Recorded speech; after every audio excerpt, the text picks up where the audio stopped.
Bienvenidos una vez más, amigos y seguidores de Fast Fatun. Tenemos el privilegio por tener con nosotros por primera vez a Manuel Berrocal. Manuel Berrocal ya le conoceréis, ya que es colaborador de diferentes medios de comunicación, licenciado en medicina, analista junguiano, investigador pues, de todos los aspectos que tienen que ver con la mente y el ser humano. Por eso hemos creído importante tenerte con nosotros, Manuel. Gracias por aceptar la invitación y bienvenido. Muy buena, muchas gracias por invitarme.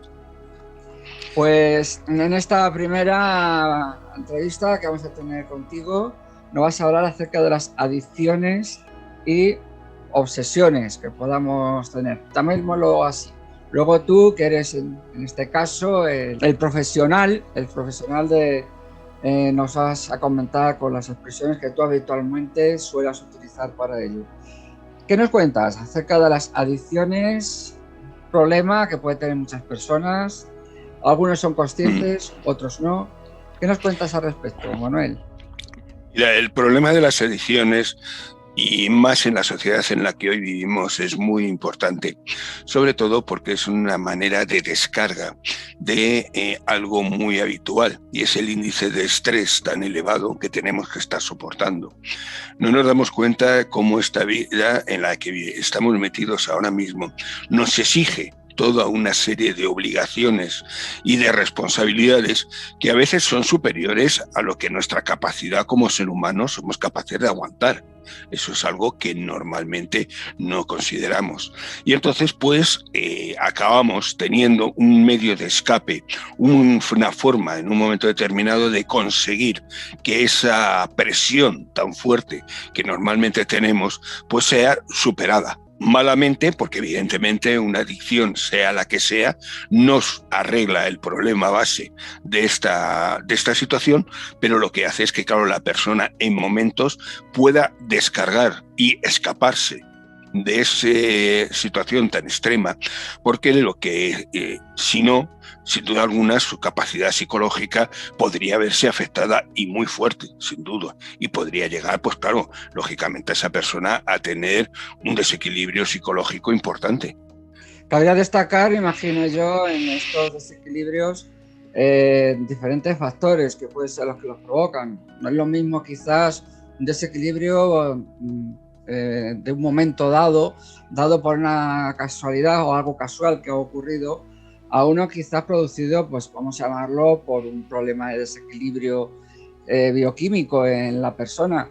Tampoco es lo mismo, imagino, los que se dan precisamente en momentos concretos de la vida, un duelo, una separación, divorcio, etcétera, que el que venga dado por una enfermedad crónica.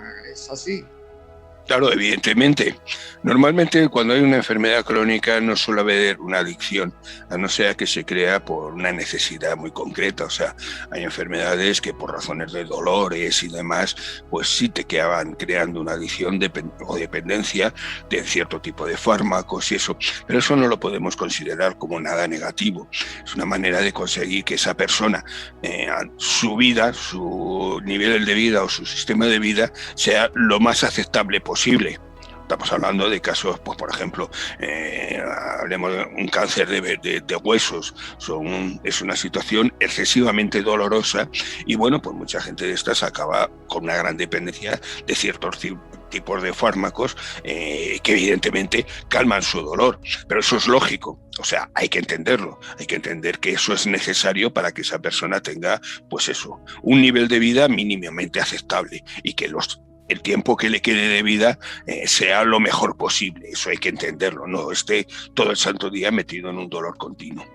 Normalmente las adicciones que conocemos, lo que hablamos, pues como adicciones, es decir, el alcoholismo, la dependencia en un momento determinado de, pues eso, de diferentes drogas, tipo pues la cocaína, el hachís, la marihuana, todo este tipo de historias, que muchos de ellos son como sistemas, nacen normalmente como un sistema social para de liberación, de entretenimiento directamente, pues esos normalmente son los que suelen estar asociados a esto que te decía de un nivel de estrés excesivo. Claro, la mayoría de la gente hay momentos en que su capacidad psicológica no es suficiente para aguantarlo. Y si tiene la desgracia de entrar en contacto con una de estas sustancias, pues sin duda alguna va a encontrar un sistema de liberación lo suficientemente importante para que él pueda, en teoría, superar o sentir que cree que supera esa situación estresante tan desarrollada. Pero claro, realmente eso no existe. Lo único que existe es que él es como si echáramos, pues no sé, un poquito de agua encima de un fuego, ¿no? Estamos hablando de algo que no soluciona el problema únicamente, medio lo tapa momentáneamente. Claro, durante el tiempo que está con la droga, él se siente bien, se siente mejor, si cambia completamente su situación a nivel de respuesta estrés, o sea, respuesta psicológica, y eso le va a hacer sentirse algo mejor, y por lo tal se va a producir una adicción psicológica, una dependencia de que necesita esa droga para poder seguir continuando. El problema es que luego, posteriormente, la droga también te crea una dependencia de tipo fisiológica, con lo cual ya, claro, cuando has entrado en ese juego, ya es muy difícil conseguir que salgas de ella. Ya necesitas un tratamiento muy concreto y muy desarrollado, pues para conseguir en un momento determinado salir de esa adicción. Pero claro, cuando tú entras en una adicción, luego después lo que tienes que hacer es un tratamiento a nivel psicológico, porque tú no entras en una adicción por gusto. O sea, nadie entra en una situación de decir, bueno, yo es que me voy a hacer cocainómeno mañana porque quiero. No, si has entrado en esa situación, ha habido una base psicológica previa que lo ha facilitado y que te lo ha pedido, y que cuando lo has conocido, pues te has enganchado. Entonces, claro, tú tienes que buscar esa base psicológica para arreglar esa situación, porque si no, nunca vas a conseguir quitar la adicción. Hay casos, bueno, nos remontamos a antaño, cuando quizás no habían la serie de productos farmacéuticos que hay actualmente, que uno de los mayores ansiolíticos que se usaban entonces pues era el vino. Pues ya ahí tenemos el problema, ¿no? Y luego al final, después de que pasan esos efectos, el problema sigue ahí.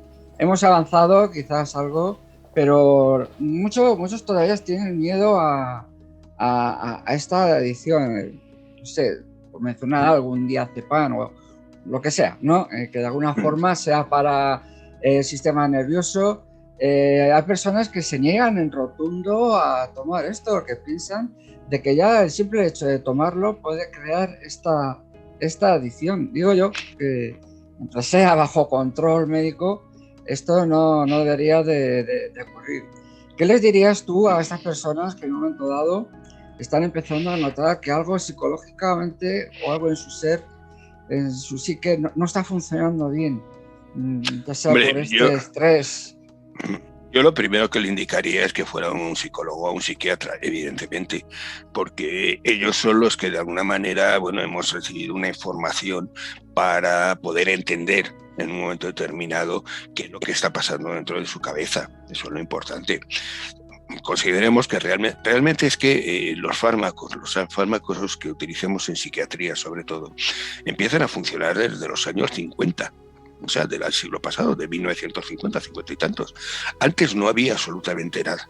Con lo cual, claro, estamos hablando de una farmacología relativamente muy moderna, que está muy bien controlada, hay que ser sincero, pero que evidentemente antes no había ningún medio para conseguir que todas estas enfermedades tuvieran un control y una mejora en una situación concreta.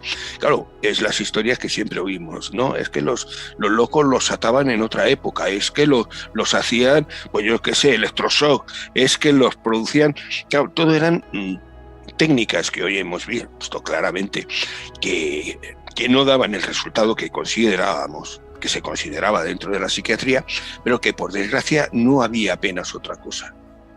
Porque claro, cuando tú hablas, no, es que le daban un electroshock al enfermo. Vamos a ver, el electroshock, su funcionamiento o su causa para utilizarlo, consistía en que tú lo que hacías es que dejabas, como quien dice, el ordenador de tu cerebro a cero. Claro, hacías un reseteo directamente. Y con eso lo que intentabas era que al reorganizar nuevamente ese cerebro, se reorganizara mejor de cómo estaba. Claro, eso hoy se ha visto que, bueno, que dentro de lo que cabe era más teoría que práctica. Hay que ser sincero. Pero bueno, pero es que no había otra cosa. Claro, cuando nosotros empezamos, digo nosotros, o sea, los que dentro del campo de la salud, los que tenemos un acceso a nivel de la psiquiatría, psicología y demás, empezamos a tener posibilidades de utilizar un fármaco que produce no ese efecto, sino lo que produce es una disminución de la estimulación cerebral. Eso va a permitir que de alguna manera tú seas más accesible a esa persona y tú puedas aplicar una terapia en ella. Y esa es la razón del fármaco. O sea, cuando tú tienes un tratamiento, cuando tú tienes un problema, el fármaco va a ser el que te va a ayudar a que tú tengas una terapia para salir de ello. El fármaco no va a ser la terapia. La terapia la tienes que hacer aparte, porque eso es lo que te va a permitir de alguna manera sacar esa causa de ese problema que tú tienes. Es como si tú vas, no sé, en un momento determinado y vas al endocrino y le dices, oiga usted, mire, es que me he puesto muy gordo en los últimos años. No, después de esta pandemia, mejor no decimos nada, como hemos engordado todos, ¿no? Tanto en casa ha sido un desastre. Bueno, tú vas allí y claro, primero, ¿qué es lo que vamos a ver? La causa por la cual has engordado, ¿no? No te dicen directamente eso de, no, tómese usted esto y tire para adelante. No, o sea, tómese usted esto porque a lo mejor tienes un problema de tiroides, tienes un problema de diabetes, tienes un problema de... O sea, hay 200 cosas por las cuales puedes engordar. O sencillamente puedes engordar porque has comido más de la cuenta. Pero claro, tienes que buscar esa razón que ha producido ese problema para corregir la razón. Pues en esto es lo mismo. Si nosotros no corregimos la razón por la cual tú has llegado a esa situación psicológica, sea la que sea, pues muy difícilmente vamos a solucionar el problema. Podremos poner un parche, que es la farmacología, que te va a ayudar a llevarlo mejor, a adaptarte mejor al entorno, a sentirte dentro de lo que cabe, pues bueno, que tus niveles, eso de que te encuentres mal, de que te sientas agotado, de que toda una serie de historias que se asocian normalmente a un estrés excesivo, pues bajen. Y con lo cual tú te encuentres mejor y puedas realizar mejor tu vida. Que eso es lo importante. Si lo importante es conseguir que la persona pueda tener una calidad de vida lo mejor posible, es el ideal en la medicina que todos tenemos. Conseguir que la gente tenga una calidad de vida mejor. No queremos hacer otra cosa. Lo único, y utilizar aquellas herramientas que en un momento determinado tengamos a nuestra mano para conseguirlo. Si tienes un dolor de rodilla que no te deja andar, pues vamos a operarla para que tengas el que puedas andar, que tengas una mejor calidad de vida. Eso es lo importante en medicina. Entonces, claro, siempre vamos a tener en el campo psiquiátrico, el problema es que normalmente no aceptamos la enfermedad psiquiátrica como una enfermedad más. ¿Por qué? Porque desde hace muchísimos años la enfermedad psiquiátrica siempre ha estado asociada a elementos de tipo religioso.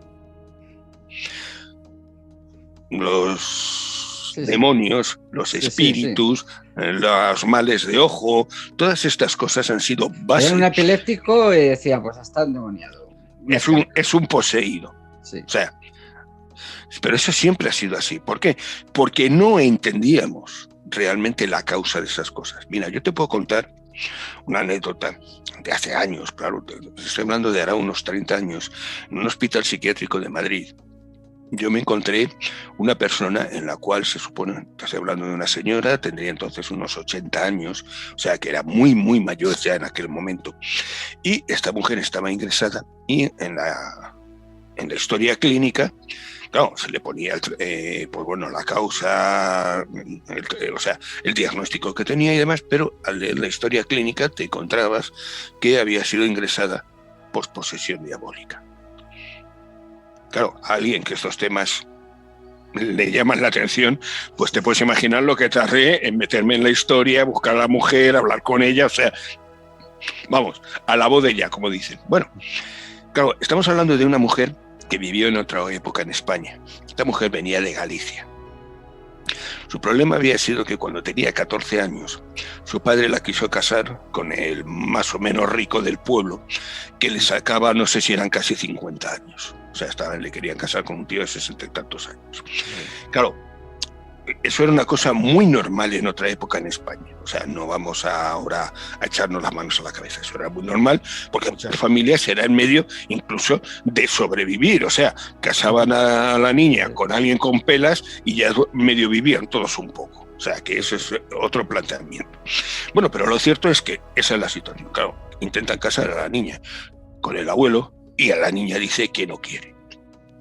Pues bueno, pues en teoría digo, porque en realidad fue más o menos lo que pasó, entre el cura y el padre, llegaron a un acuerdo para hacerla pasar a la niña por un exorcismo porque se supone que estaba poseída, porque la niña se iba a oponer a lo que su padre le mandaba, que eso solo podía ser cosa del diablo.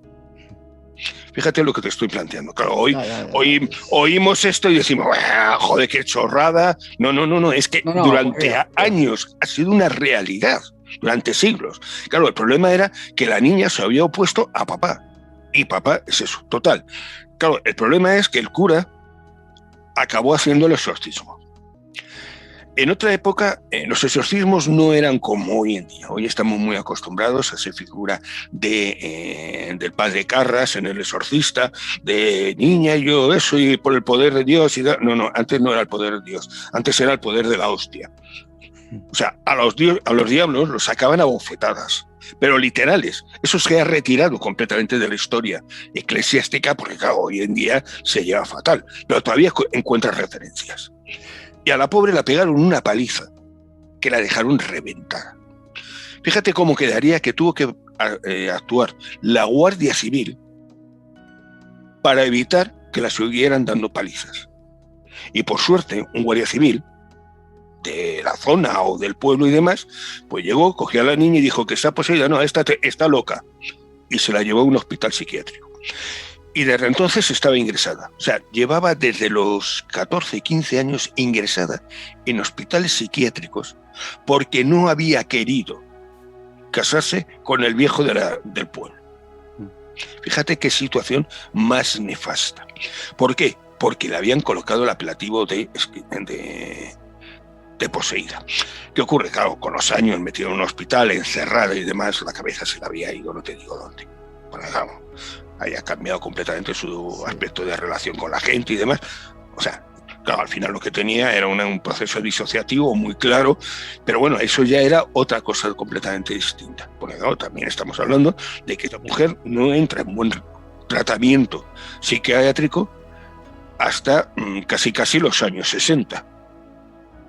Con lo cual, claro, había estado durante un montón de años en instituciones psiquiátricas que lo que habían hecho que era tenerla en una habitación arrinconada y que no diera problemas, nada más. O sea que, fíjate el peligro que crea en un momento determinado estas creencias para las personas.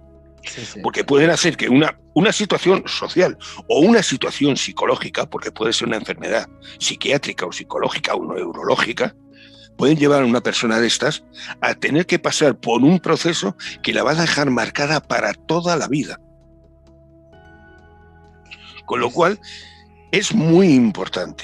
En teoría se dice que en la Iglesia Católica la posesión supuesta diabólica, vamos a hablar directamente de ella, antes tiene que pasar por un psiquiatra. El problema es que normalmente ese psiquiatra suele ser católico. Y entonces, claro, hay un sesgo de información muy concreto. Pero lo cierto es que hoy en día se puede decir que apenas hay casos. Sí, siguen contando no, es que el Vaticano sigue haciendo exorcistas y el no sé qué.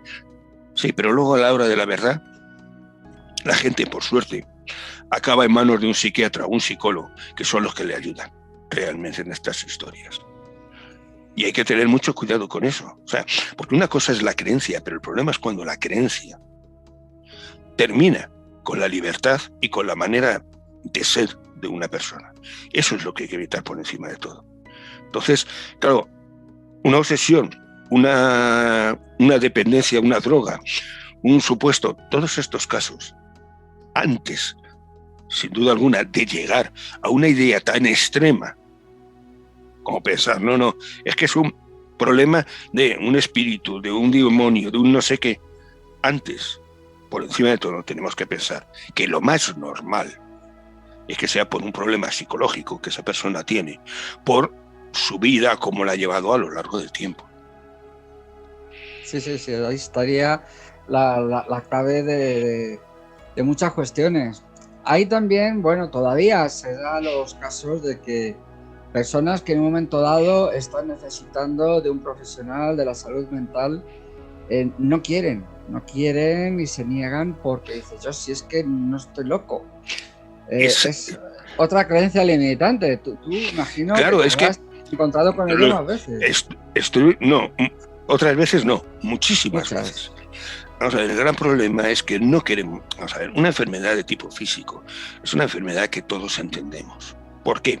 Porque en un momento determinado, pues oiga usted es diabético, tiene un problema de que su páncreas no funciona, vale, punto. Es fácil de entender. Tu páncreas, por lo que sea, pues ha dejado de funcionar y te has encontrado con una papeleta que ya hasta que te mueras vas a ser diabético. Bueno, pues mire, se tiene usted que tomar esto y esto le va a ayudar. Y todos lo entendemos. Tiene que poner en régimen, no sé qué, todas esas normas que más o menos te ponen en la diabetes para que tú puedas tener un nivel de vida aceptable. Perfecto. Pero claro, ¿quién explica cuál es el problema de una enfermedad mental?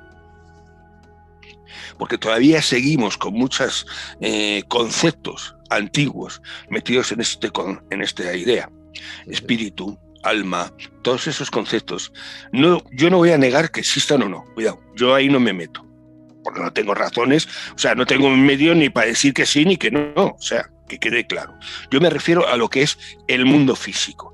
Y en el mundo físico, a nivel psiquiátrico, tú puedes entender perfectamente, primero que puede haber una serie de alteraciones de tipo bioquímico que causan eso, con lo cual ya tienes una base para eso. Sí. Pero después hay que entender que el cerebro es como un sistema de conexiones en el cual, pues semejante a un ordenador en muchos aspectos. Si esas conexiones se hacen mal, eso no va a funcionar bien. Todos estamos acostumbrados que un día llegamos, pum, le damos al ordenador, no se enciende, le llevamos y le dice, no, es que el sistema no sé qué operativo se le ha incluido no sé cuántos y resulta que eso le impide, te quedas absolutamente igual, pero has entendido una cosa, que el ordenador se le ha colado algo que no te deja funcionar. Pues eso, muchas veces sin querer, es la misma situación que nos ocurre a nosotros. Eso que se cuela es nuestra propia vida del día a día. Y en ella hay muchos problemas, muchas situaciones, muchos momentos que nos llevan a situaciones extremas, que no nos damos cuenta y que los estamos viviendo todos los días. O sea, ¿quién no tiene un familiar enfermo? ¿Quién no tiene una situación a nivel de trabajo que no sabes si pasado mañana vas a ir a la calle? Estás oyendo continuamente que si la empresa no sé cuántos, que es muy importante, está cerrando y está poniendo a 3.000 personas en la calle. Todo eso nos crea un nivel de inseguridad tal que nos afecta. Y nos afecta a nivel psicológico mucho más de lo que creemos. Porque claro, lo nuestro es una huida hacia adelante. Todo eso no nos puede bloquear. Tenemos que seguir funcionando y seguir viviendo. Porque están las facturas, está la hipoteca, tenemos que comer todos los días, el niño tiene que ir al colegio. O sea, todas esas historias nos obligan a ir a una velocidad muchas veces mayor de la que realmente somos capaces de aceptar. Con lo cual todo eso va afectando directamente a nuestra psicología, a nuestro cerebro, a nuestras conexiones. Todo eso va a ser una causa de que en un momento determinado, pues claro, el ordenador se apaga. No es lo mismo la información que va llegando a un sector, memoria RAM, hablándolo en términos informáticos, pero hay algo similar, o sea, tenemos una mente consciente y otra subconsciente. La subconsciente quizás está albergando sentimientos y miedos que quizás no nos damos cuenta hasta que quizás ya afloran. Tú piénsate que se considera Mira, nuestro cerebro, ese 1,5 kilos de masa gris, Sí, así un poco repugnante que tenemos dentro de la cabeza, hay que ser sincero, sí, es un sistema impresionante, pero claro, tiene también muchos errores de diseño. Nuestro sistema está recibiendo miles de informaciones diarias por segundo. O sea, el nivel de información que tú estás recibiendo, si tú los metieras en un ordenador, te petaba de golpe, sí. para que nos entendamos. Toda esa información, claro, tú tienes un sistema de selección. Tú seleccionas aquellas cosas que te son importantes en ese momento y el resto lo echas para atrás. ¿A dónde? Así inconsciente que decimos, por decir algo. Pero esa información queda. Está ahí. Claro, tú en un momento determinado estás teniendo esa información, por ejemplo, pues ahora mismo tú y yo estamos pendientes, claro, estamos pendientes del ordenador, de hablar, de lo que estamos hablando y demás, pero a la vez estamos recibiendo toda la información de la habitación en la que estamos, del ruido que hay en la calle, de la situación de la temperatura existente, y sigue, y sigue, y sigue, y sigue. Sí. Hasta la ropa que llevamos puesta nos está dando una información. Porque claro, tú tienes ese contacto con la piel, que eso está estimulando continuamente la piel. Pero ¿qué ocurre? Toda esa información no te es necesaria en este momento. Entonces tú la retiras. ¿Para qué? Para facilitar que tu atención se centre en lo que tú quieres. En este caso, que nosotros mantengamos la conversación y llevemos el programa hacia adelante. Mira, lo vas a entender todavía mucho mejor con un ejemplo. No sé si tú eres conductor. Sí, sí. Sí, bueno, ¿cuántas veces te has puesto a pensar? No te hablo al principio, cuando sacaste el carnet, sino ahora cuando conduces. ¿Cuándo te pones a pensar lo que tienes que hacer para conducir? Nunca. Tú conduces. O sea, tú vas conduciendo, vas moviendo el volante, cambiando de marcha, los pedales, todo eso y demás, que eso es un nivel de información impresionante, lo que necesitas para controlar todo eso, pero todo eso lo haces de forma automática. ¿Por qué? Porque tu atención no tiene que estar en si pisas un pedal o en otro. No, tu atención tiene que estar en si el coche de delante se te cruza, si te sale un niño, si hay un peatón que se te ha metido en medio del camino. Esas situaciones diferentes que son las que te pueden producir un problema. Sí. ¿Para qué? Para responder inmediatamente. Ahí está quien se saca el carnet recientemente, que es a lo primero, a lo primero parece que eso va a ser imposible, que te vas a volver loco. Efectivamente. Luego entras en modo piloto automático para centrarte lo que verdaderamente hay que centrarse. Claro, pero eso es por organización cerebral. ¿Me entiendes? Claro, se te crean toda una serie de líneas, como quien dice, de funcionamiento dentro del cerebro, que van a hacer que todo ese proceso sea automático. Entonces, ¿cuál es la situación? Que claro, cuando tú tienes una vida en la cual tienes toda una serie de elementos agresivos del exterior que tú estás recibiendo, pero que estás realmente echándotelos un poco a la espalda, a ese sótano que decía Carl Gustav Jung. Tú eso todo lo echas al sótano, pero eso todo queda ahí. Con lo cual, todo eso luego te va a ir influyendo. Y todo eso va a hacer que tengas una respuesta en un momento determinado extraña ante un estímulo externo. O sea, por ejemplo, una persona que durante toda su vida ha estado conviviendo en casa con una manera de ser agresiva, porque papá es agresivo, porque mamá chilla mucho, porque no sé qué, eso, por ejemplo, que puede parecernos hasta muy normal, porque por desgracia dentro de las familias es bastante normal. Bueno, pues eso es toda una información que estamos teniendo y que estamos acumulando. Claro, esa persona, ¿qué posibilidades tiene de que mañana sea agresiva? Todas. Porque sus circuitos se han creado en la agresividad. Entonces, ante una situación, la que sea, en un momento determinado, pues claro, su respuesta puede ser agresiva. ¿Cuál es el problema? Que cuando tenga la respuesta agresiva, socialmente no está bien visto. Con lo cual, ya empezaremos con las historias. ¿Qué es lo que le ocurre? ¿Tiene un problema psicológico? Sin duda alguna, claro, porque él ha creado una costumbre que hay que cambiar. O es más fácil llegar y decir, no, es que me ha poseído un espíritu, se ha metido en mí, yo no he podido controlarle y entonces por eso le he partido la botella a este tío en la cabeza. Eso no cuela. Pero sí cuela. Pero claro, si socialmente eso se está diciendo de continuo, tú derivas tu posible culpa. No me gusta la palabra culpa porque evidentemente aquí no hay culpas, es una cuestión de que hay algo, que está funcionando de esa manera y que lo importante es que te des cuenta para cambiarlo. Ser consciente de esa disfunción que es de uno mismo, no echárselo a otro. Si es a otro no es tu problema, pero como sí es pero un es problema. Pero es más fácil. Lo tiene que solucionar. Es más fácil echarle la culpa al otro. Ahí está. Porque estamos en una sociedad también que estamos acostumbrados a echarle la culpa o la benevolencia al otro. Sí. Si tienes un problema, es que Dios ha querido. Si has conseguido un logro, bueno, es que Dios te lo ha dado. No, ¿qué coño? Perdón por la expresión. O sea, si tú consigues un buen trabajo, claro, si tú te consigues un buen trabajo, será por tu trabajo. Ahí está. Yo no sé si Dios te va a echar una mano, pero como tú no sirvas, no consigues nada. Claro, entonces acostumbrados a este concepto de que ante todo lo bueno o lo malo que tenemos le vamos a echar la culpa a alguien, pues claro, el problema que tenemos es eso, que cuando si encima te viene alguien con una relativa carga de poder, vamos a decir, yo qué sé, un gurú, un no sé qué, lo que quieras. Sí. No, es que a usted le ha poseído un espíritu y se le vamos a sacar. Genial. No es mi causa, no es mi culpa, no es mi problema. Es un problema que me ha venido de fuera. Si este señor me lo saca, genial. Pues o sea, yo te puedo decir, yo he estado mucho tiempo en la Sociedad Española de Parapsicología, incluso llegué a ser el presidente durante una serie de años.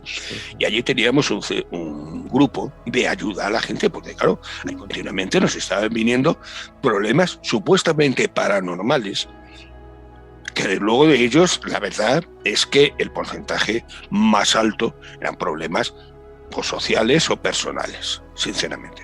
Entonces te puedo contar de una persona que vino, que bueno, su problema se supone que él tenía ataques de ira y me contaba esta situación.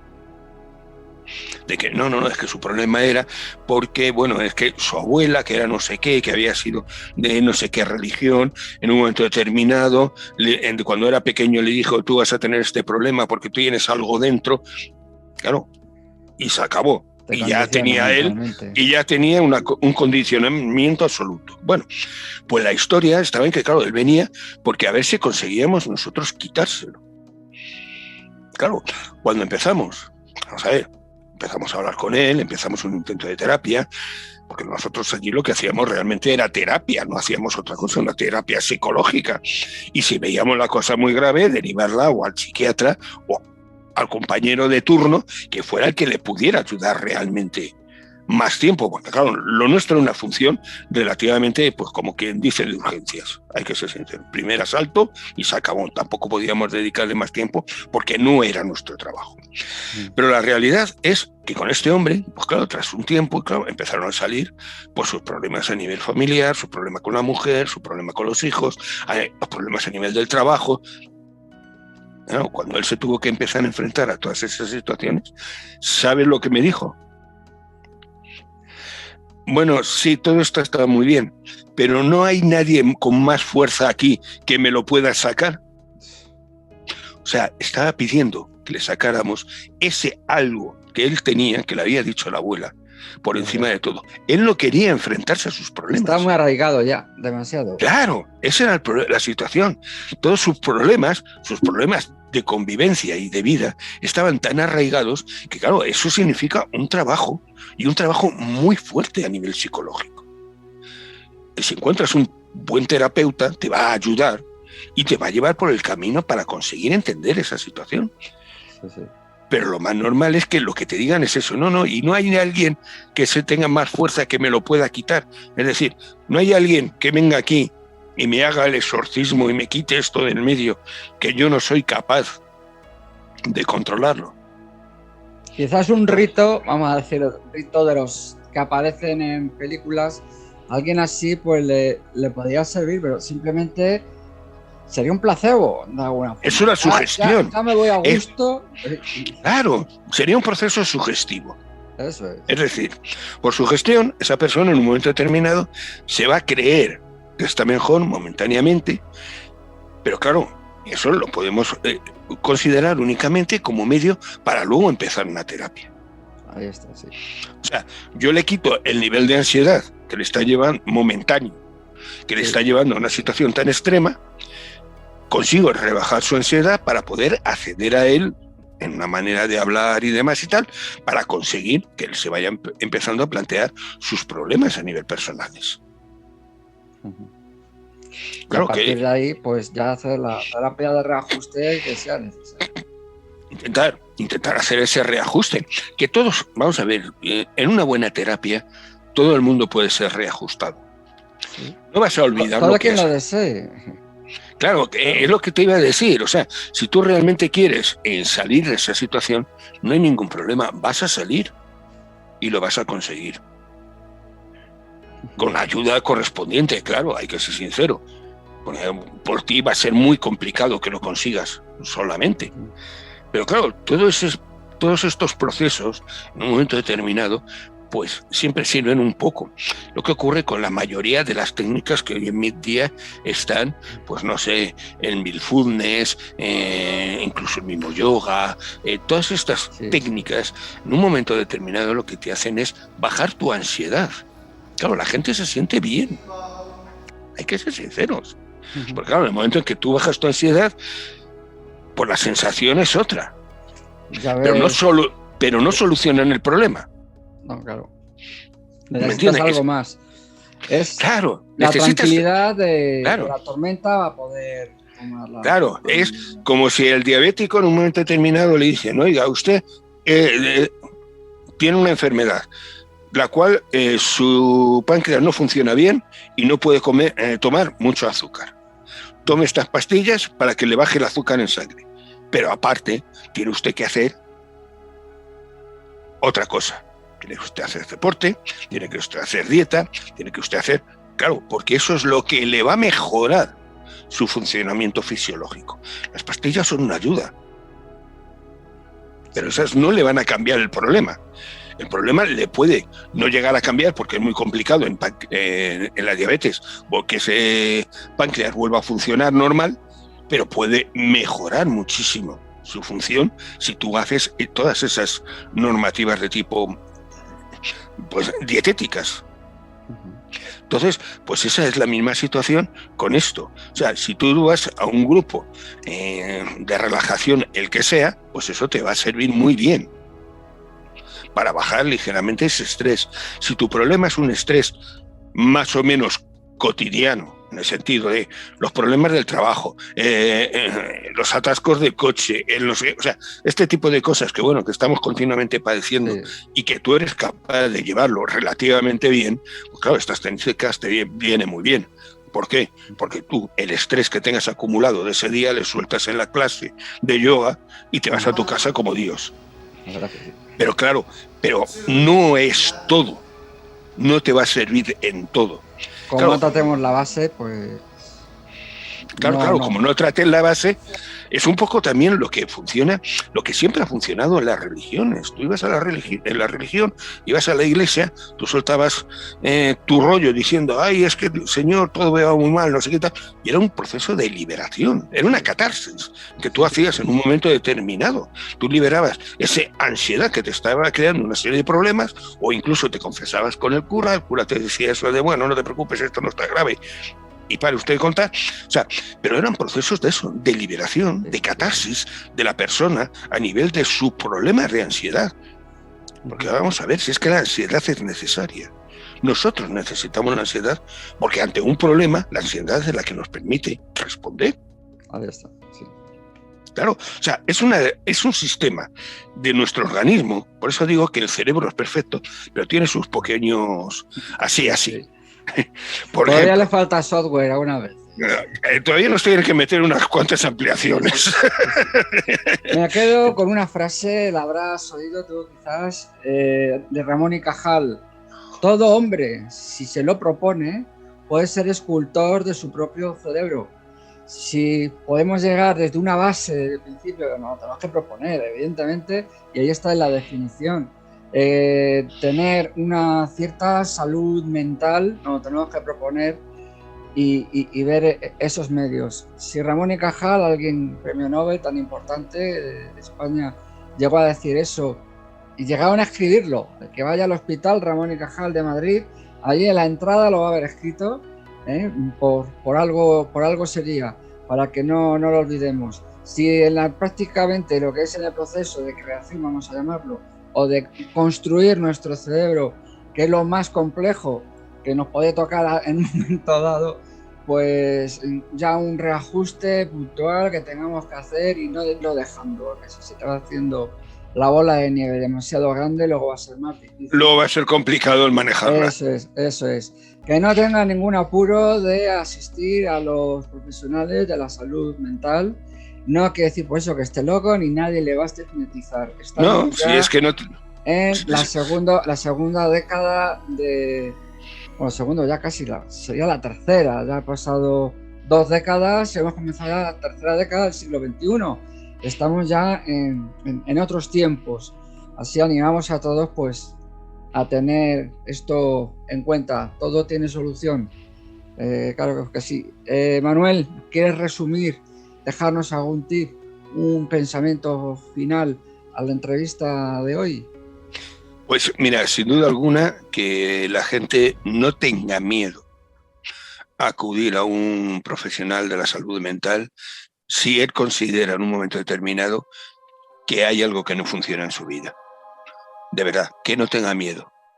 El concepto ese de que es que voy a estar loco, olvidémonos. Un problema a nivel de salud mental es como un problema a nivel de salud física. Si lo abandonamos a nivel física, pues ya sabemos cuál es el porvenir que tenemos. O sea, vamos a ir al desastre absoluto. Pues en este caso es lo mismo. Y las cosas cuando antes se cogen, más fáciles son de arreglar. Eso que le quede claro a todo el mundo. Efectivamente. Muchas gracias, Manuel, por tu aportación al programa de hoy. Es la primera vez que hemos tenido. Esperamos tenerte próximamente para otra entrevista y te agradecemos, pues, tu aportación y tu tiempo para los seguidores de este canal de Fas Fatum. Muchas gracias, Manuel. Muchas gracias a ti por invitarme y gracias a los seguidores si han querido oírme este ratito. Espero que sí, seguro que sí, ya verás. Muchas gracias. Hasta siempre.